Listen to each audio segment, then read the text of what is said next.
어느 날 한밤중 경주 계림의 숲속에서 닭울음 소리와 함께 황금 상자에서 나타난 사내 아이. 이 아이는 자라서 모든 신라계 김씨의 시조인 김할지가 됩니다. 오늘은 이 신라계 김씨 중에서 가장 대표적인 성씨 경주 김씨에 대해 알아보겠습니다.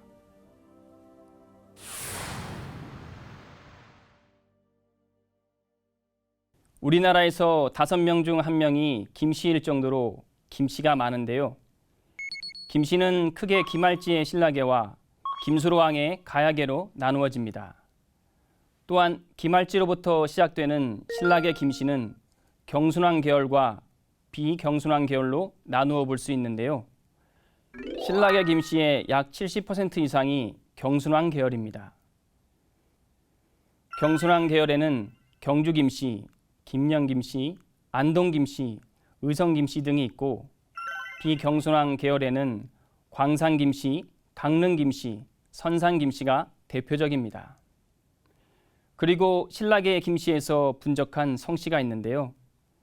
감천문씨, 강릉왕씨, 곡산연씨, 광주이씨, 수성최씨, 안동권씨, 영양남씨, 철원궁씨, 태안사씨 등 9개 성씨는 모두 김씨에서 갈라져 나갔습니다. 그렇다면 경주 김씨는 어떤 성씨일까요? 경주 김씨는 경상북도 경주를 본관으로 하고 있는 성씨로 대개 신라 마지막 왕인 경순왕의 셋째 아들 김명종과 넷째 아들 김은열의 후손으로 이루어진 성씨다. 또한 경주의 옛 지명이 월성이기 때문에 경주 김씨는 월성 김씨이기도 하다. 2015년 통계청 조사에 의하면 약 189만 명이 우리나라에 살고 있는데 신라계 김씨의 30%를 차지할 정도로 큰 성씨다. 경주 김씨의 계파는 5계파가 주종을 이루고 있는데 또한 각각의 계파가 갈라져서 실제로는 상당수의 계파가 존재한다. 5계파를 살펴보면 경순왕의 셋째 아들 김명종의 후손을 영분공파, 넷째 아들 김은열의 후손을 대안군파라 하고 경순왕 후예인 김순웅의 후손을 대장군파, 김인관의 후손을 태사공파, 김장유의 후손을 판도 판서공파라 한다.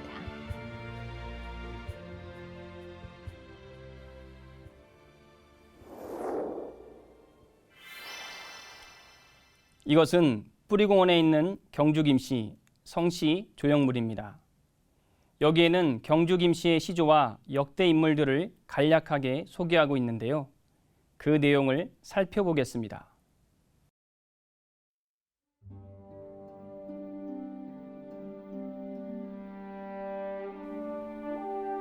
경주 김씨 시조는 신라 대보의 벼슬을 지내신 알지공이시다.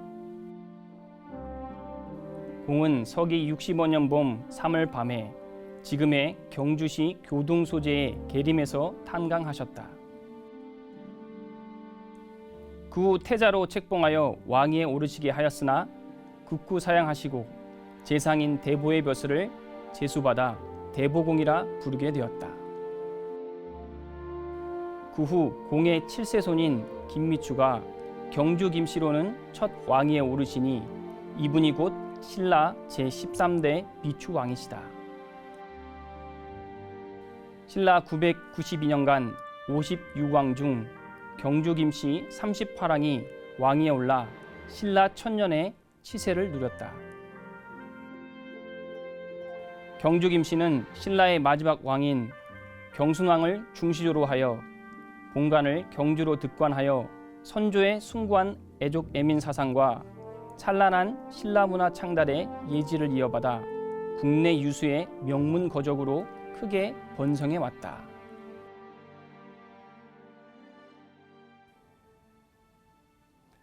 성시 조형물에 나와 있듯이 경주 김씨의 시조는 신라 대보공 김할지인데요. 그렇다면 그는 어떤 인물일까요?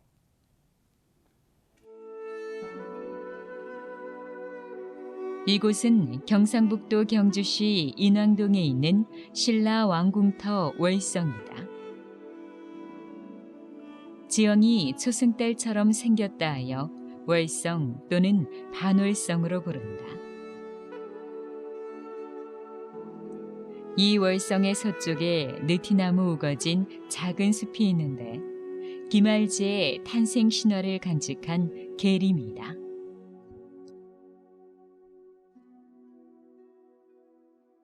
그 계림의 원래 이름이 시림입니다. 금괴 밑에서 신닭이 울고 있었거든요. 그 닭해자를 쓰게 된 거예요. 그래서 계림이라는 이제 지명을 이제 신라의 국호로 사실은 그 당시에 삼게 된 거죠. 탈해왕이 그 금괴에서 열어보니까 아기 가셨다는 얘기죠. 그 밑에는 신닭이 울고 있었고, 그래서 이제 궁중에 들여다가 그 아기를 키웠죠. 그런데 알에서 나왔다고 해서 알제라고 하고, 그건 삼국유사의 기록입니다. 또는 다른 기록은 금속에서 나왔다 해가지고 금씨 성을 줬다. 이런 다양한 얘기들이 있습니다. 이제 김할지의 칠대수님 미추왕 때 신라 김씨 첫 번째 이제 왕이 됐죠. 그래서 그 위에 선대가 없다 보니까 이제 김할지를 도시주로 모시게 된 거죠. 우리가 많이 알고 있다시피요. 김할지는 신라 김씨, 즉 경주 김씨의 시조입니다. 이렇게 약 600여 관으로 분파가 됐거든요. 그 전체의 시조가 사실상 김할지입니다. 가야의 김수로와 마찬가지로 신라의 김할지에게도 탄생 신화가 있습니다. 그렇다면 신라 김씨의 뿌리가 되는 김할지는 어떻게 탄생했을까요?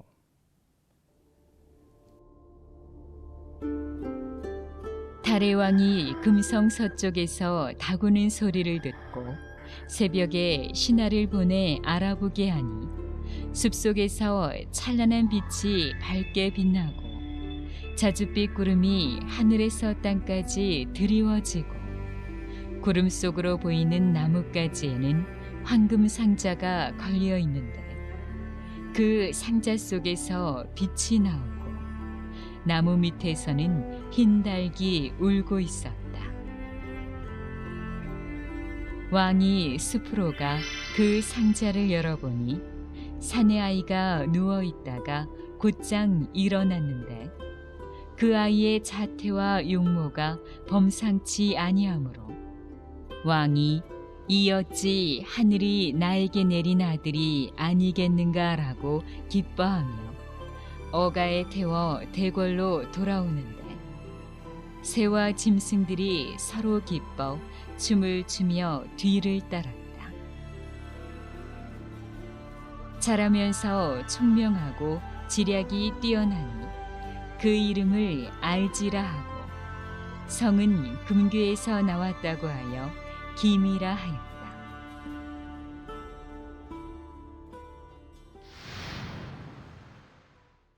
그 후 김할지는 태자로 책봉되지만 극구 사양하여 왕위에는 오르지 않죠.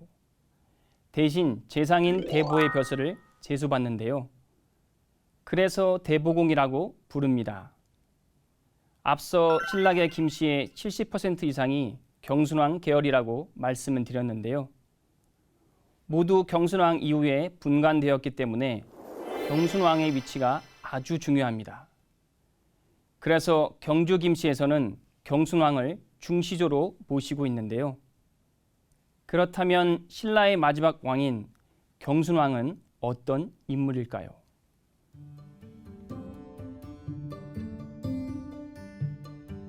이곳은 경기도 연천군 장남면 고랑포리에 있는 경순왕릉이다. 왕릉은 남방 한계선 가까이 낮은 야산에 있는데 바로 앞에는 임진강이 흐른다.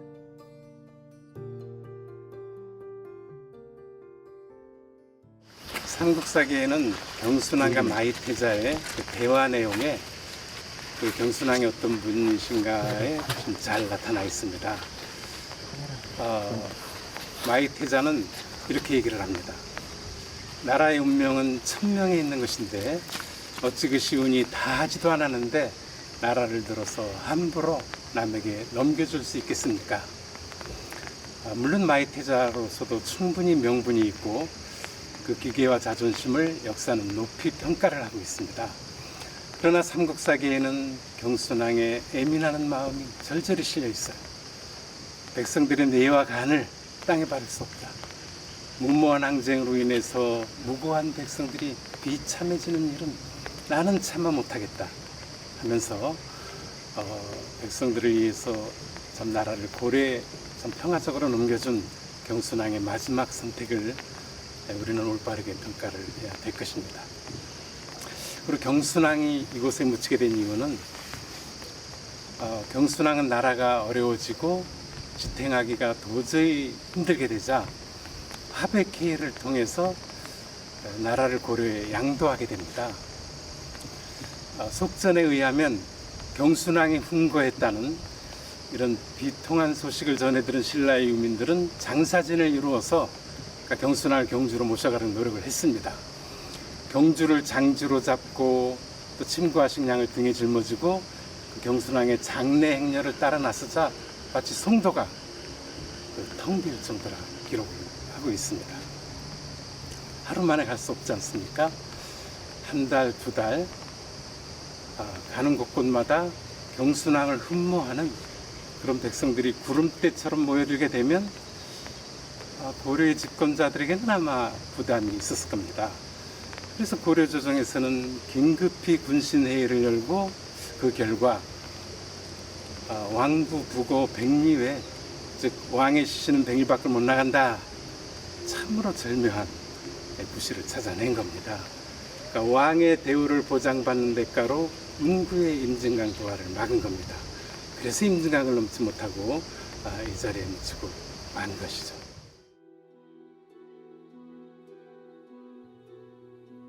서기 935년 신라가 망하고 고려에 투항한 신라의 경순왕은 고려 태조 왕건의 사위가 된다. 그는 고려 수도 개경에서 왕건보다 35년을 더 살다가 눈을 감는데 선조들이 묻힌 만국의 수도 경주로 향하던 그의 관은 임진강의 고랑포를 건너지 못한다.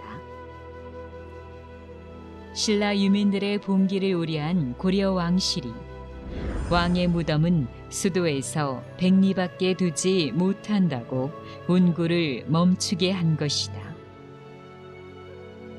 경순왕은 결국 고랑포를 코앞에 두고 북쪽 언덕에 묻히게 된다. 오랜 세월 잊혀졌던 왕릉은 1746년 조선에 이르러 경주 김씨 후손들이 김부대왕이 적힌 묘지석과 경순왕이 적힌 비석을 발견하게 되고 이듬해 왕명을 받들어 이곳을 재정비한다. 그런데 일제강점기와 6.25 전쟁 와중에 또다시 사라졌던 왕릉은 다행히도 지난 1973년 다시 세상의 빛을 보게 된다. 당시 민통선 수색 중대장이던 여길도 대위가 총탄 자국 선명한 신라 경순왕 지릉이라고 적힌 비석을 풀더미 속에서 찾아낸 것이다.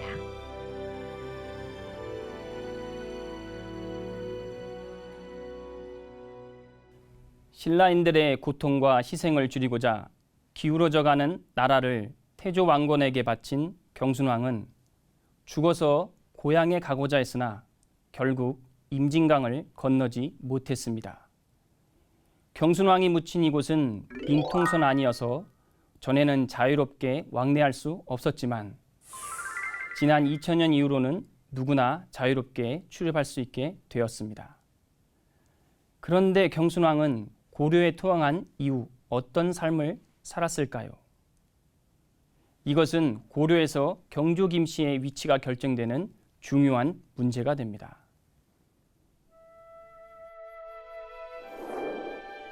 경순왕이 나라를 고려에 넘겨주자 왕건은 경순왕 김부를 정승에 봉하고 극진한 대우를 한다. 이는 물론 신라 세력을 회유하기 위해서였을 것이다. 또한 정략 결혼을 통하여 한층 더 신라 세력을 포용하는데 왕건은 큰딸 낙랑공주를 김부와 혼인시키고 김부는 백부 김옥념의 딸을 왕건의 후비로 들여보낸다. 경순왕 김부가 왕건의 사위가 된 것이다. 또한 고려 5대왕 경종은 김부의 사위가 되는데 경종의 비 헌수광후는 김부의 딸이다.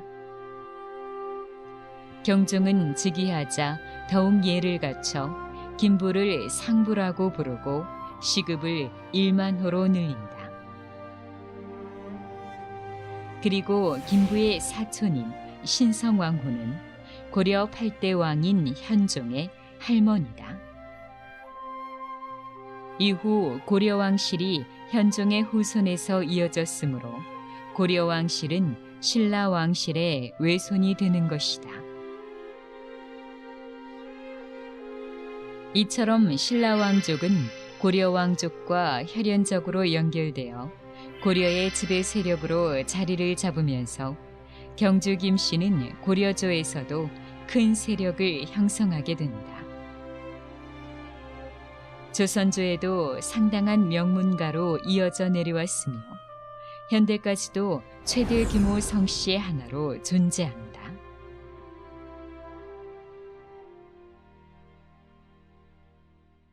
그런데 경순왕이 고려에 투항할 때 신라 조정에서 모두 찬성했을까요? 그렇지 않습니다. 천년을 내려온 신라인데 반대한 세력도 당연히 있겠죠. 그 중심에 마이태자가 있습니다. 경순왕이 백관을 이끌고 고려의 수도 개경으로 향할 때 마이태자는 어디로 갔을까요? 신라 마지막 왕 김부의 첫째 아들인 마이태자. 경순왕이 고려 태조 왕건에게 항복하기로 결정할 때 적극적으로 반대한 인물이다. 그는 신라 천년사직을 경솔하게 넘겨줄 수 없다고 반대하다가 뜻이 받아들여지지 않자 계골산으로 들어가 마이를 잇고 풀을 먹고 살다가 죽었다고 한다. 그런데 마이태자 이야기는 여기서 끝나지 않는다. 강원도 인제로 가서 신라의 남은 충신들과 지사들을 기합해 고려에 저항했다는 또 다른 이야기가 전해지기 때문이다. 이와 같은 이야기를 뒷받침해주듯 강원도 인제에는 마이태자와 관련된 지명과 유적, 유물들이 적잖게 남아있다.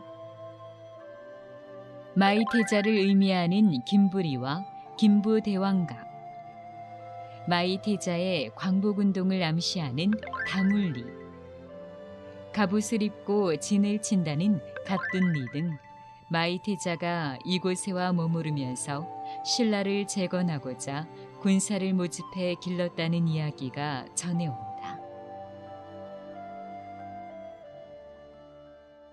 인제에는 갑둔리와 김부리 두 곳에 마이태자와 관련 있는 유적이 있는데요. 갑둔리에는 갑둔리 5층 석탑과 3층 석탑이 있고 이곳 김부리에는 대왕각이라는 곳이 있습니다. 대왕각은 마이태자를 제사 지내던 마을 동제가 지내던 바로 그곳입니다. 대왕각은 지금 이 건물은 한 20년 전에 다시 중수가 된 것이고 원래 모습은 인제 산천민속박물관에 있습니다. 한 60년 전부터 마을에서 제사를 지내던 곳이라고 하는데 김부대왕을 모셨던 사당으로 알려져 있습니다. 김부대왕은 경순왕의 원래 이름이었고요. 김부대왕 또는 김부대왕의 후손인 어느 누군가가 이곳에서 살고 또 구국항병운동을 했던 것으로 전해져 내려오고 있습니다. 지금 저희가 있는 이곳은 김부리라고 하는 곳이고요. 행정구역이 바뀌기 전에는 남면, 갑둔리, 김부리 두 곳이었는데 지금은 남면 갑둔리로 불려져 있는 동네가 있습니다. 그 마을은 갑둔리 3층 석탑과 5층 석탑이 있는 곳인데 갑둔이라는 의미가 갑옷을 둔 곳, 즉 군인들이 주둔하고 있는 곳이라는 의미가 되는데 1000년 전에도 군인들이 주둔했던 것처럼 지금 현재도 이곳에 군사 시설이 들어서 있는 것으로 보아서 전설을 그대로 이어져 내려오고 있는 것이 아닌가 하는 그런 생각이 듭니다. 그런데 더 흥미로운 것은 여진이 세운 금나라의 시조가 마이태자 후손이란 이야기다.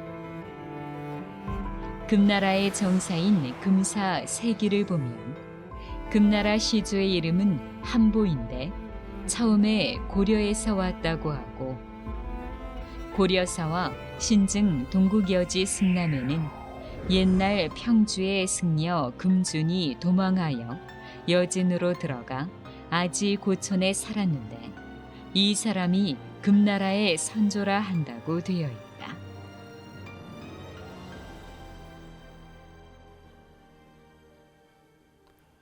또한 청나라 때 만주족인 여진족이 자신들의 원류를 정리하기 위해 편찬한 만주 원류고에는 신라왕의 성 김씨가 수십 세 전해졌고 금이 신라로부터 왔으니 의심할 바 없이 그가 세운 나라의 이름도 마땅히 김씨성을 취한 것이다 라고 되어 있습니다.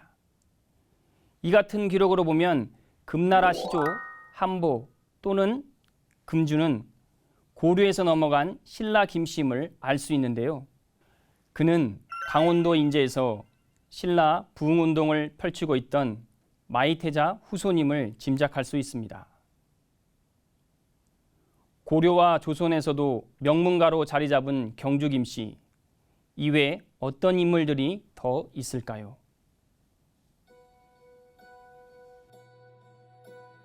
고려말 인물로 두문동 72현 중의 한 사람인 상촌 김자수가 있다.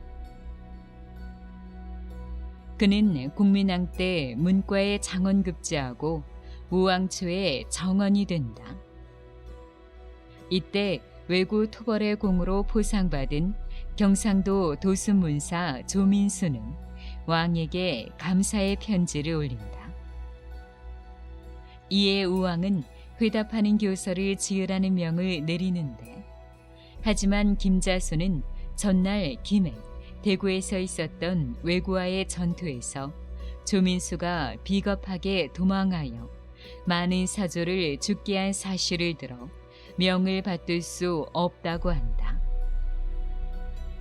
그래서 그는 왕명을 거절한 죄로 전라도 돌산에 유배된다.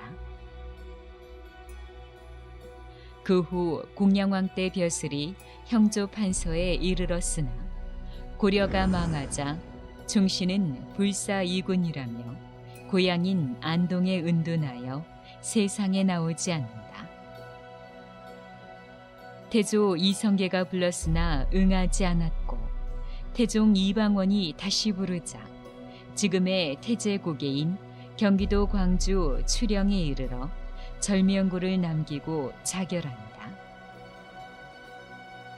김자수는 죽기 전 자손들에게 자신을 추령에 묻고 묘비도 세우지 말라고 당부한다. 그래서 그의 무덤은 경기도 광주 추령에 있으며 당시 묻었던 묘비는 지금도 세우지 못하고 누워있다.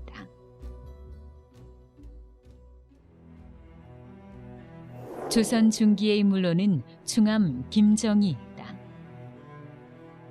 그는 조광조와 더불어 살인파의 대표적인 인물이다. 김정은 중종 2년에 문과에 장원급제한 뒤에 살인파의 성장과 함께 승승장구하여 34세의 젊은 나이에 형조 판서 겸 예문관 대제학에 임명된다. 그는 조광조 등과 함께 혁신 정치를 시도하였으나 훈구파의 공격으로 일어난 김효사화로 제주도에 유배되었다가 14개월 만에 사약을 받는다. 김정은 1545년 인종 1년에 복관되고 1646년 인조 24년에 영의정에 추증된다. 그리고 사후 270년이 지난 1790년 정조 14년 사당에서 영구히 제사를 지내는 불천위가 된다. 그는 현재 대전시 동구 신화동에 묻혀 있다.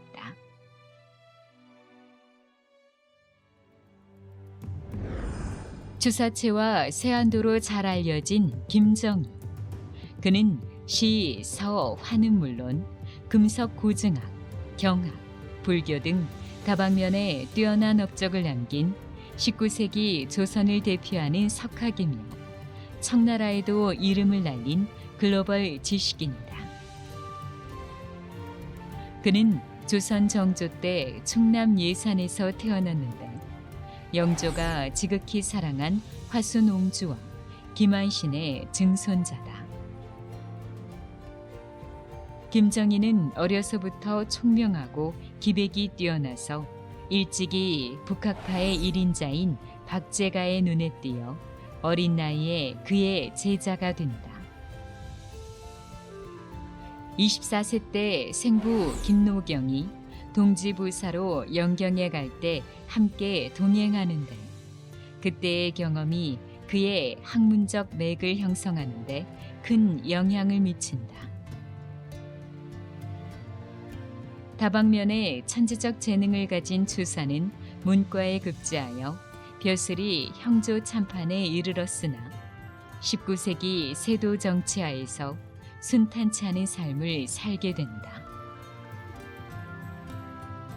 55세에 제주도로 유배 가서 9년을 살게 되는데 여기에서 김정희는 서투른 듯 하면서도 맑고 고어한 그만의 독창적인 추사체를 완성하게 된다. 그리고 국보 제180호인 세안도도 이때 그려진다. 또한 그는 금석학의 대가이기도 한데 북한산 순수비와 문무왕비를 찾아내기도 한다.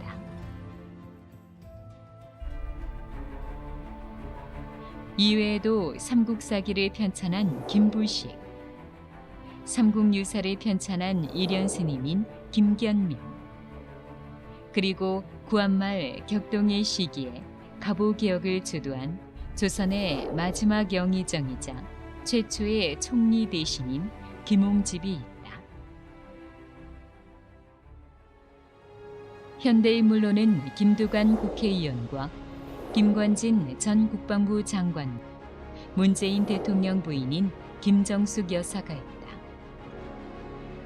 연예계에는 탤런트 김희애, MC 김성주가 있고 가수 소찬휘는 본명이 김경희고 K-윌은 본명이 김영수로 모두 경주 김씨다.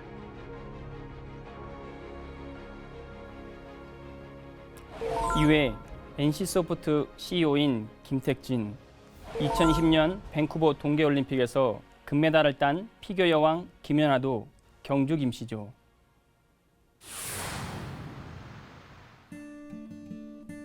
이제까지 경상북도 경주를 관양으로 삼고 있는 신라 김씨의 대표 성씨인 경주 김씨에 대해 알아봤는데요. 대보공 김할지를 시조로 모시고 있는 경주 김씨에 대해 어느 정도 정리가 되셨나요? 한국 성씨의 뿌리를 찾아 떠나는 시간, 한국의 성씨. 다음 시간에 뵙겠습니다. 감사합니다.